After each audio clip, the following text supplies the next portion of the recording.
Bake coat national refinery ने ईद मिलन की तकरीबात के तमाम रिकॉर्ड तोड़ दिए।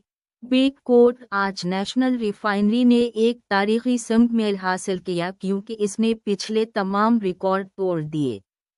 नई इंतजामिया की क़यादत में स्टाफ के लिए ईद मिलन पार्टी की देरीना रिवायत को दोबारा जिंदा कर दिया गया। एक उड़ा अंदाजी बॉक्स भी रखा गया जिसने जश्न के जोश व खरूश में इजाफा किया। मैनेजिंग डायरेक्टर (MD) ने ज़ाती तौर पर त्योहारों में शिरकत की, अमले के साथ ईद मनाई, उनसे गले मिले और एक मुतासिर किन तकरीर की। ये बात काबिल गौर है कि गुज़श्ता इंतज़ामिया ने ईद मिलियन पार्टी को मुनक़ते कर दिया था, बावजूद इसके कि ये कई सालों से पुरानी रिवायत है। इस नई इंतज़ामिया ने न सिर्फ इस रिवायत को बहाल किया है बल्कि नए मियारात भी कायम किए हैं। इंशाअल्लाह ऐसे इक़दामात से ये इदारा तरक्की की मनाज़िल तय करता रहेगा।